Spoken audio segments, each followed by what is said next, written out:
Radhe Radhe friends. माता दुर्गा की कैसे पूजा अर्चना उपासना करें, इस विषय में आज हम बात कर रहे हैं। जैसे नवरात्रि के अलावा भी माता आदि शक्ति को आप पूज रहे हैं, उनके लिए नाना प्रकार के फल भोग लगा रहे हैं और नाना प्रकार की उन्हें यदि सामग्री चढ़ाते हैं तो माता प्रसन्न होती हैं। जैसे माता आदि शक्ति को लाल वस्तुओं का उपहार चढ़ता है। जैसे श्रृंगार के जितने सामान होते हैं उसमें हम लाल रंग का ही इस्तेमाल करते हैं। माता आदि शक्ति के लिए लाल जो रंग है वो अति प्रिय है। महादेव और माता पार्वती बहुत ही खुश होते हैं, प्रसन्न होते हैं। लाल रंग की वस्तुएं उन्हें अर्पित करते हैं। महादेव के शिवलिंग पर आपको सफ़ेद रंग की वस्तुएं चढ़ानी चाहिए। जैसे चंदन है, सफ़ेद यूज़ करिए। उसके अलावा पुष्प हैं, उसको सफ़ेद रंग के पुष्पों को अर्पित करिए।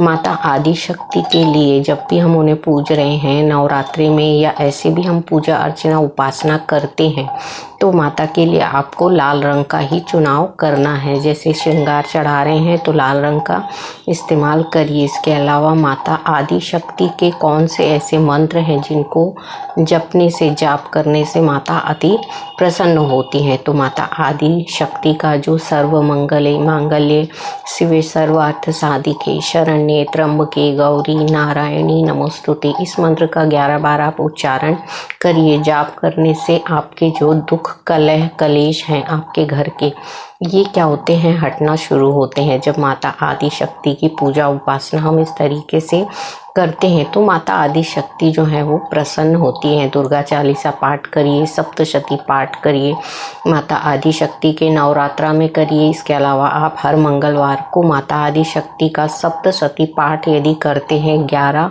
मंगलवार तो आपकी मनोकामनाएं पूर्ण होती हैं। 11 मंगलवार आपको करना है और एक ही समय पे बैठ के आप इनका जाप करिए। माता के 108 नामों का जाप करिए। माता दुर्गा के सप्तशती पाठ का आप पढ़ रहे हैं तो इसका अपना ही एक फल मिलता है। माता आदि शक्ति इन चीज़ों से प्रसन्न होती हैं। इनको भोग लगते हैं, जो मीठे में भोग लगाइए। जैसे मीठे पुए बनते हैं, आटे में शक्कर मिला के इनका पुआ बनाते हुए माता आदि शक्ति को भोग लगाइए। इससे आपके जो ग्रह कलेश हैं, दरिद्रता है, ये दूर होती है। ये ऐसे छोटे छोटे उपाय जो हैं जिनको करने से हमारी जो मन की प्रसन्नता है, भाव हैं, वो भगवानों तक, परमेश्वर तक पहुँचते हैं। इन छोटी छोटी चीज़ों को करने से, जैसे हवन में आप इस्तेमाल करिए। हवन जो है उसको हमेशा घी और शक्कर मिक्स करके ही लगाइए। इससे आपकी वंश वृद्धि होती है। वंश वृद्धि होती है आपके घर में। यदि पुत्र पौत्र नहीं है तो इससे आपको फ़ायदा होता है। जब हम अपने घर में माता रानी के लिए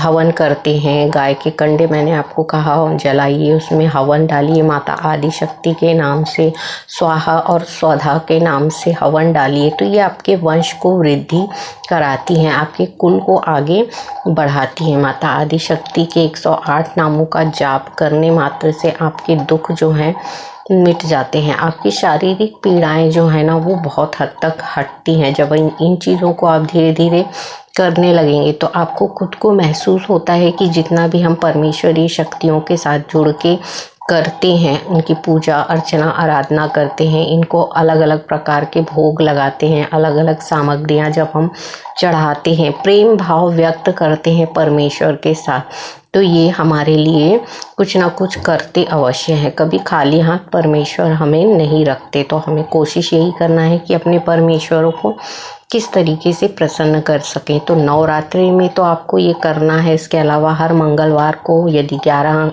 मंगलवार आप कर रहे हैं, एक ही समय में बैठिए, सुबह बैठिए, नहीं तो शाम को 108 माला जाप करिए, सप्तशती पाठ करिए। इससे माता दुर्गा जो है वो अति प्रसन्न होती है। माता दुर्गा एक ऐसी शक्ति है जो हमारे शरीर में ही विद्यमान है। मैंने आपको बताया कि हमारे शरीर में पॉजिटिव भी है और नेगेटिव भी है। जब हम आदि शक्ति को अपने शरीर में प्रसन्न करते हैं, जागृत करते हैं, तो ये सभी चक्रों पे से होती हुई सहस्त्रार पे आती हैं और हमारे शरीर को बैलेंस करती करती हैं। जब शरीर आपका बैलेंस है तो आपकी पूजा पाठ, अर्चना, ध्यान, साधना सब कुछ सफल होगी और आप जो जीवन में चाहते हैं, कामना करते हैं, ये आपको मिलने लगता है जब आप इनकी पूजा अर्चना आराधना करने लगते हैं। तो आपको कोशिश यही करना है कि माता आदि शक्ति को कैसे प्रसन्न करें। इनके जो मंत्र हैं जो मैंने आपको बताया, सर्व मंगल मांगल्य, ये एक ऐसा मंत्र है जो जिससे माता अति प्रसन्न होती है। जब आप इसका मंत्र का जाप कर रहे हैं 108 बार करिए या 11 बार करिए, जितना आपको उचित लगता है उतना करने के बाद ध्यान साधना में आपको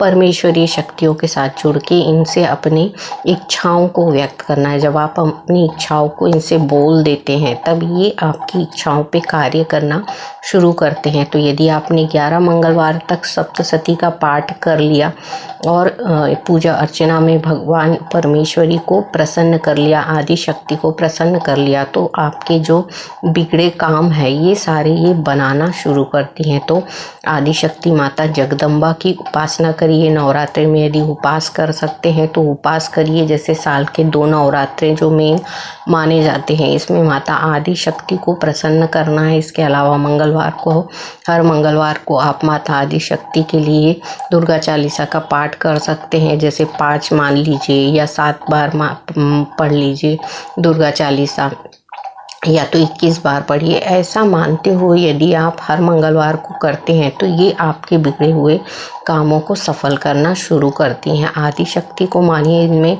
शक्ति ऐसी विद्यमान है जो आपके साथ जुड़ के आपके लिए कार्य करना शुरू करती है। जब इनको हम मानने लगते हैं, इनके साथ जुड़ने लगते हैं, इनकी पूजा अर्चना आराधना करते हैं, इनका आवाहन करते हैं, तो ये आके हमारी परेशानियों को दूर करती हैं। तो जो मंत्र मैंने आपको बताया उसका जाप करिए। इससे आपके सारे ग्रह कलेश जो हैं वो दूर होना शुरू होते हैं। तो इस तरीके से माता आदि शक्ति की सेवा करिए कि इस बार हम माता आदि शक्ति को प्रसन्न कर सकें और उनसे अपनी इच्छाओं को पूरी करा सके। ध्यान साधना करिए, मेडिटेशन में उनका आवाहन करिए। तो ये थी स्पीच की किस तरीके से माता आदि शक्ति को हम प्रसन्न कर सकते हैं। नाना प्रकार के भोग लगते हैं, जैसे जितने भी भोग माता को चढ़ते हैं ये माता स्वीकार करती हैं। तो मन से करिए, जो भी कर रहे हैं परमेश्वरी के लिए, ये आपकी इच्छाओं को पूरा ज़रूर करती हैं। ध्यान साधना में इन्हें आवाहन करिए। अगले वीडियो में फिर मैं मिलूँगी, तब तक के लिए राधे राधे।